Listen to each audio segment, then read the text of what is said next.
Hey, this is Matt Tardiff. I'm the primary animator on Fireborne, and one of the things I wanted to talk about today is how to create a walk cycle, or how to create a variance in the walk cycle without recreating an entirely new walk cycle. If you just, let's say, if you think about when you're walking and reloading, or firing a gun, and like maybe you have the ability to fire a rifle, or pistols, or a rocket launcher, and you're not really changing the run up that much, even though saying a rocket launcher, you might change it up just a little bit, but let's say you don't. And this is talking about the walk, the run, skip, frolicking through the woods, or frolicking through the woods with a big, plasma rifle, or like this Greedling here. Imagine him like frolicking through the fields and coming upon a couple having a nice picnic and scaring the crap out of them. And so we're looking at how to add that variance onto the entire walk or to the walk cycle, but again, without having without creating an entirely new walk cycle. And how do we do that?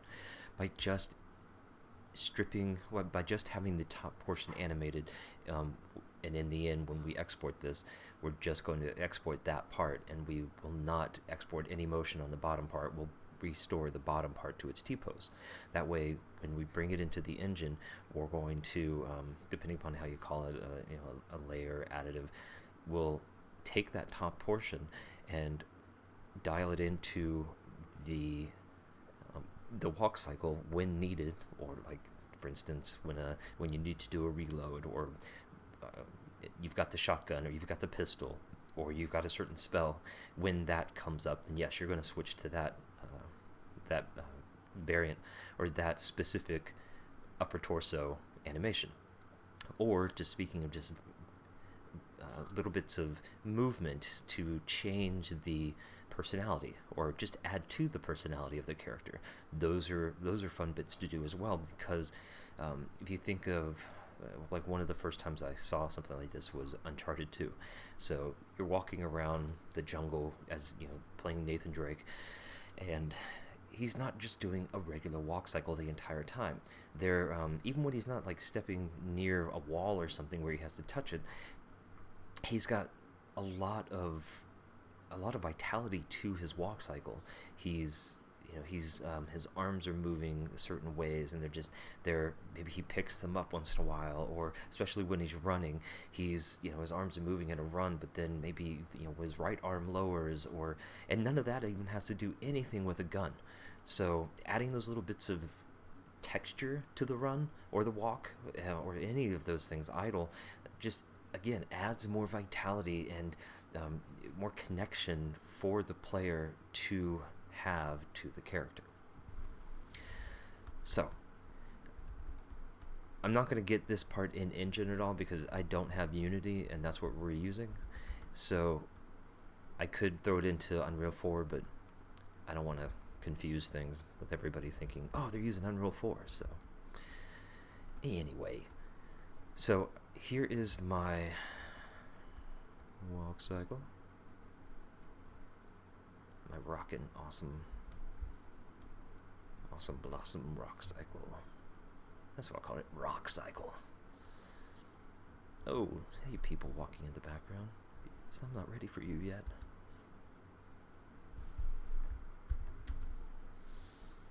So here's my walk cycle.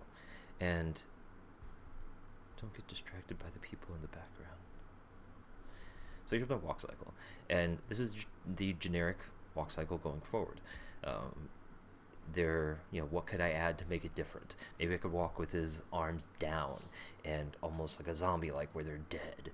And where that, once you're taking the arms down, then of course, with the fact that he's got this big glowing, orb in his face, which is his eye, but and if I'm getting that wrong, sorry, Jonah. So this big orb in his glowing orb in his face. So obviously that's going to be our first connection to him, and that still is right now. Our first connection to him is that big orb, but we also have level on either side are his arms. So those are things that I can do. I don't know. There are other things. I'm going to try and do various variants on with adding this walk. So the first thing I'm going to do is kind of just pick up some animation reference that I have. I mean, I have gigs and gigs, maybe even over a terabyte of animation reference that I just pick up along the way, and it's important for an animator to have that. It just is. Sometimes it's really hard to find things online, and maybe you found it at some point, so always check your reference.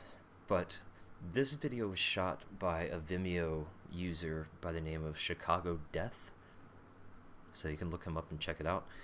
I got permission from him to use this, so he was kind enough to let me use this for reference and to display for your viewing pleasure. So the reason I bring it up is, for one, just looking at a basic walk cycle, you have, I'm not going to get too much into the contact down, up, or contact down, passing up contact, but the main thing, it's like looking at everybody in their walk. We all walk the same rhythm every time for the most part. You watch everybody here in various ages, cultural, it's a style, what are they wearing, stuff like that. But that aside, you can geek out on this video all day long, and I could at least geek out about it for like 21 minutes, because that's how much long it is, I think. So you look at each of these people that have the just normal walks, that they're not running or skipping through the whatever this place is, and their hands in their pocket, they're pointing at places, hands on top of their head, their arms are swinging, their arms are close to their body because they're protecting their camera, their hands are in their pockets, hands are behind them, someone's picking their nose, and that guy's got his, hey man, I'm cool, got my hand in my pocket, smoking a cigarette, got this whole Marty McFly thing going on, except that it's like a Marty McFly noir. And all of these different upper body all these different upper body motions and placement of body parts are happening, but yet the walk is still the same. Taken with a grain of salt when I say that. The lower half can just be a regular walk cycle, but the upper part, all these things are so much different. And I have a feeling that guy walking left and right has a feeling that I have a feeling he knows he's being recorded. So there's like certain world revolves around me sort of thing going on. But if you are the guy watching this, sorry. Just whatever. So let's just do something really, really simple. Something super simple.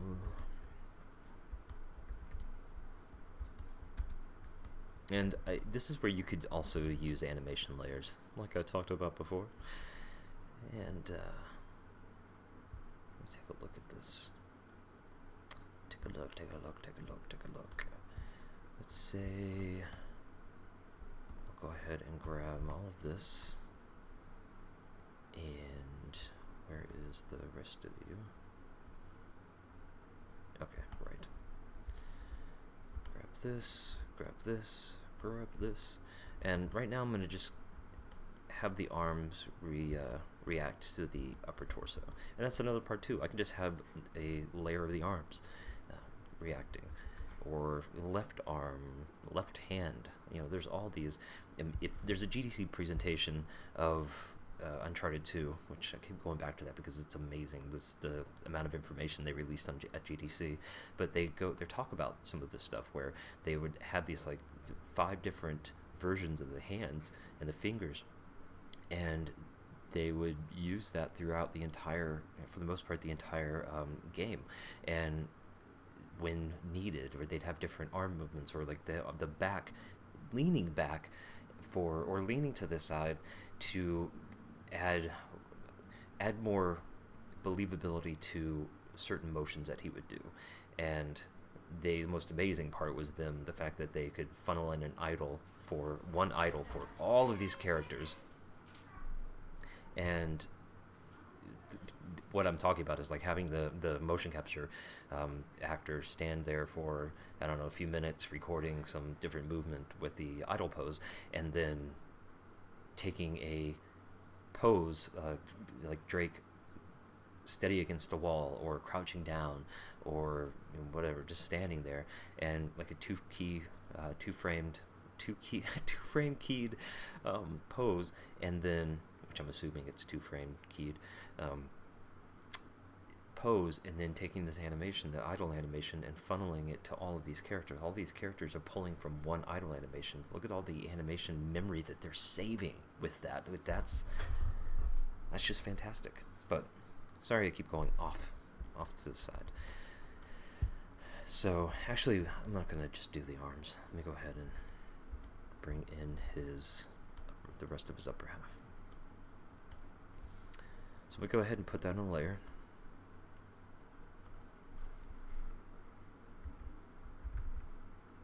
V.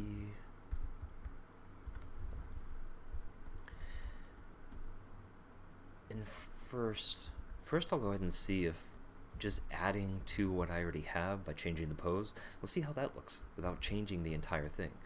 And then I'll show you what I'm talking about by just extracting the animation. So that's why I'm going to just start with the arms going down.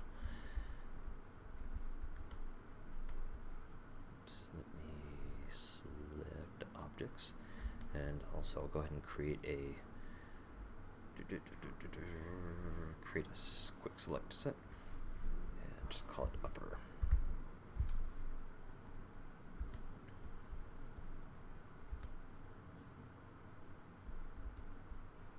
Okay.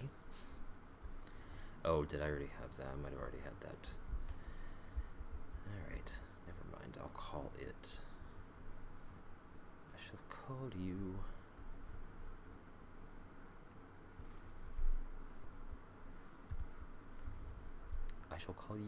you. There we go. Probably already had something set as upper. Alright. So first off, let's go ahead and change the pose.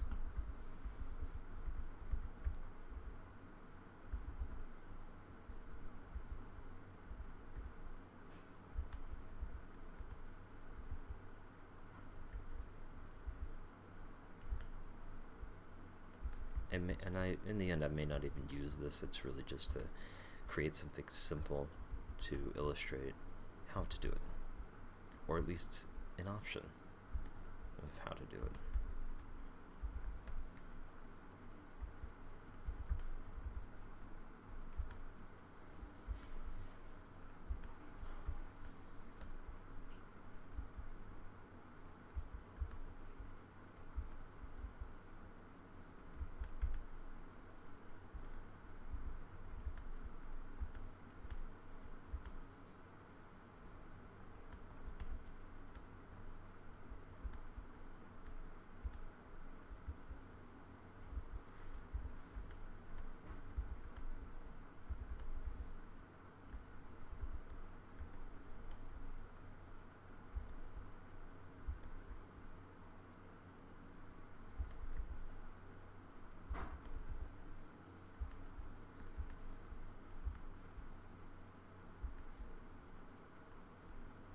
Yeah, I may not be able to get away with what I was thinking necessarily because of his gangly arms and gigantic hands, and also with the way he's walking.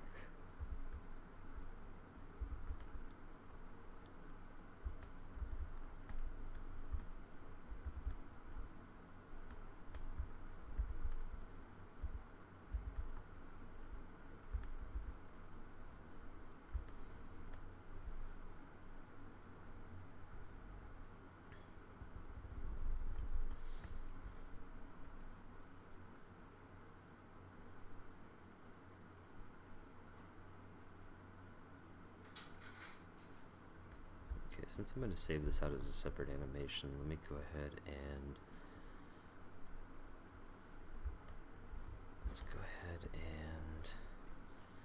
spasm, head rotate, toes, foot twister.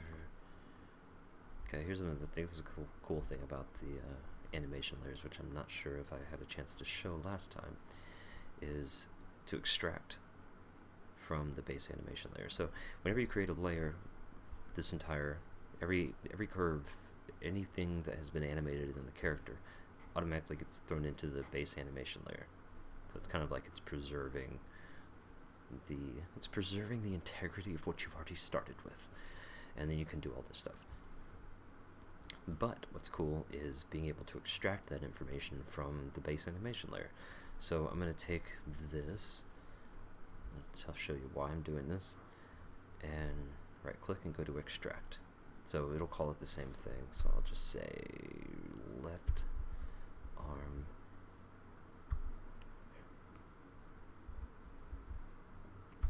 oops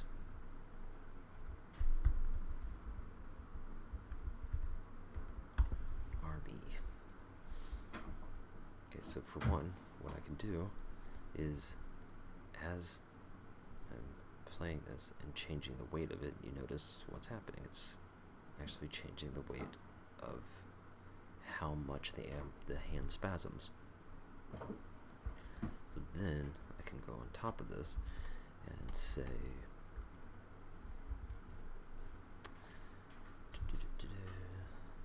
oh, that's right, because it's grabbing the leg.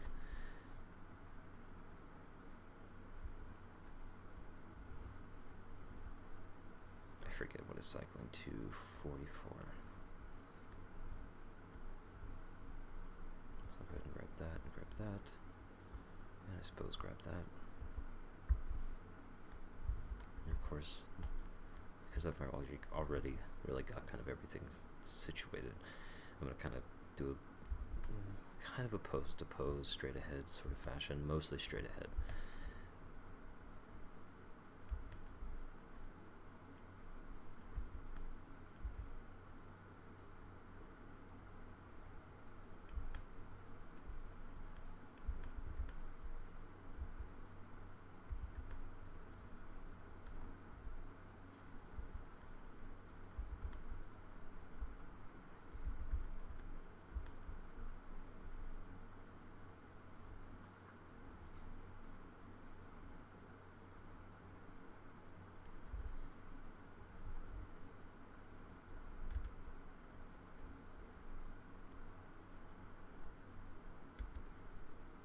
Just in case.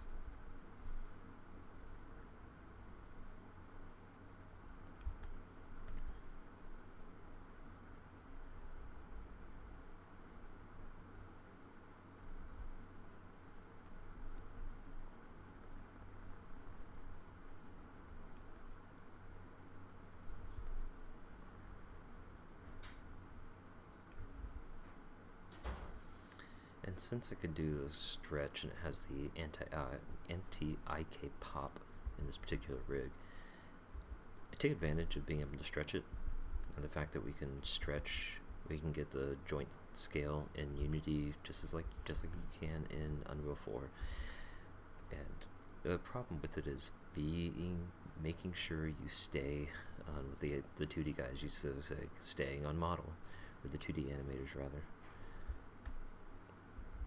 Was staying on model and making sure that you didn't get so far off that one animator draws a circle, the other one draws a head, and then suddenly it doesn't make any sense. And the same thing with this. If I kept stretching, and then next time I would go into bringing it back, and then stretching again, and then bringing it back, and so on, then you'd start to notice. And it would suddenly feel weird.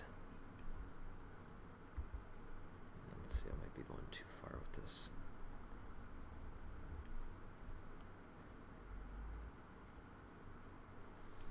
Yeah, I have a feeling I am. So if I go from here,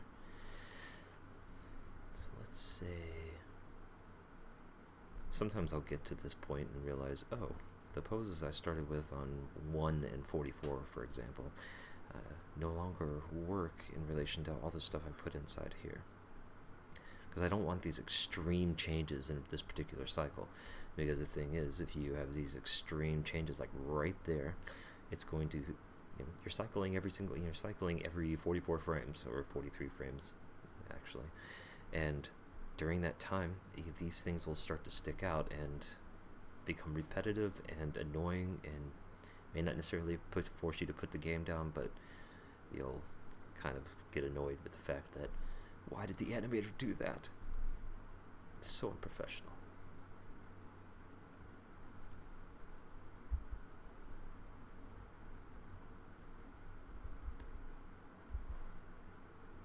So what I'm going to do is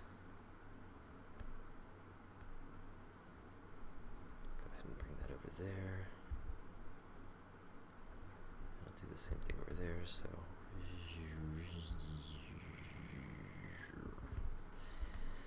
alright, let's see how that looks.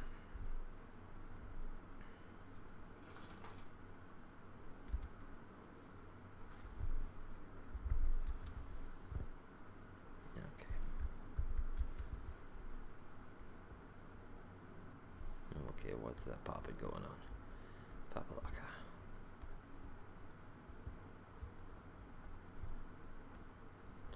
Because they're not the same.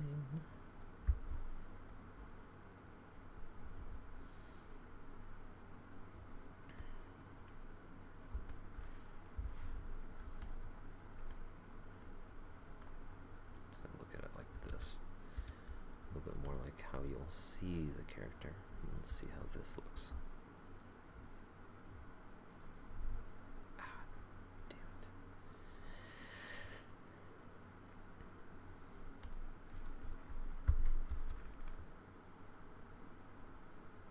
So it's one of those things I'm hoping with lighting that we're not going to have this really bad silhouette going on with the hands, so it might be one of those things where I have the left hand doing that, I might have to have the right hand doing something else. Okay, so for that, I'm going to go ahead and save this because I'll keep working on it.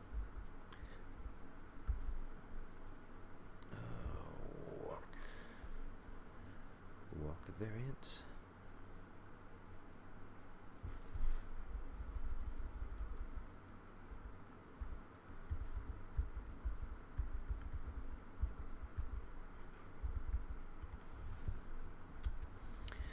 Alright, so aside from the fact that I'll take I would go ahead and just bake it out and then take the root node and move it forward so that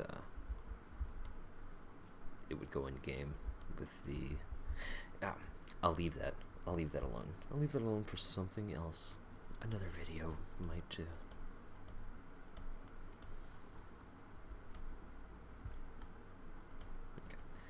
So let's go ahead and do this. Let's going to go ahead and bake everything down.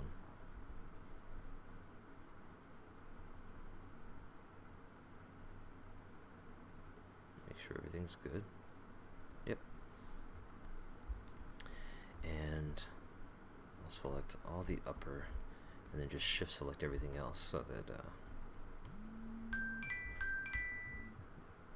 that's hilarious. That's a timer that's telling me my laundry's done. So, okay, so I selected everything else, and actually let me just do it by hand because I'm afraid something's going to be forgotten.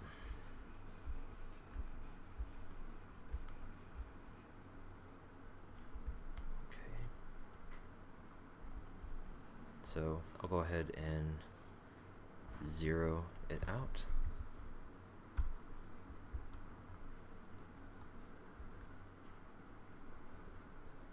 Just for now, kill the connections on those.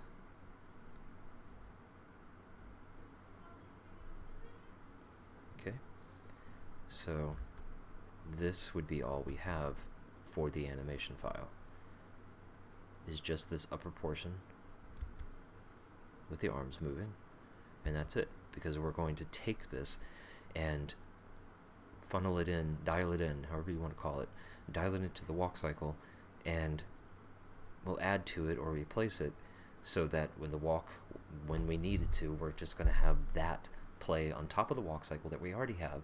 So we're getting kind of a new animation, two animations for the price of one, but we're getting an entirely new animation without animating an entirely new walk cycle. So, yeah. I guess real quick, let me bring up what I was going to say before about the root motion. But this is very cool, and hopefully it makes a lot of sense.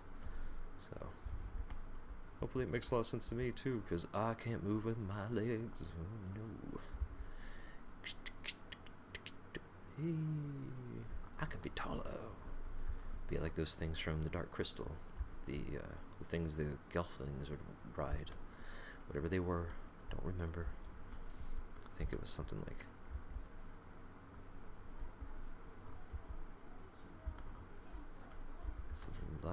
this.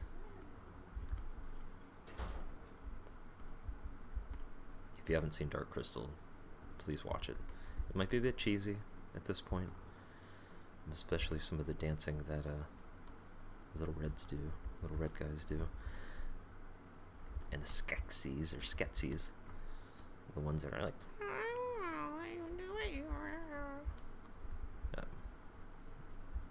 you might be saying, dude, you're old, so shut up. Anyway, and if you know what this is, it's like, oh my god, those crazy creatures, I know what you're talking about. Or frog. Bloom, bloom, bloom. Okay, anyway, getting a bit away from myself. Just nothing new. Let's look at the FBX file. That's what's going to have it.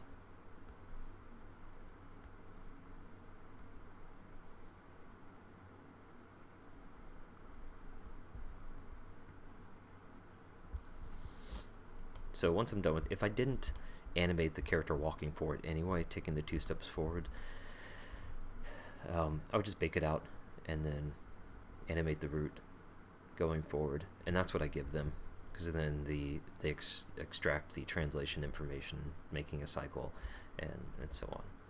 So it's a more common way to approach things animation these days. But anyway.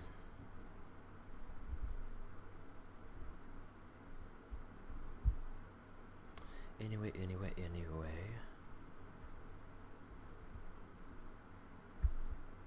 Should have had a V8. Alright, cool. So hopefully that's a lot of good, awesome information. And if it's not, then I don't know. Go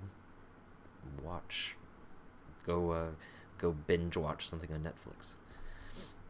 And if it is, then yay! Alright, so I'll see you, the royal we, will see you, well, I won't see you, that'd be kind of creepy, but I will talk to you with another video coming up soon. Alright, goodbye.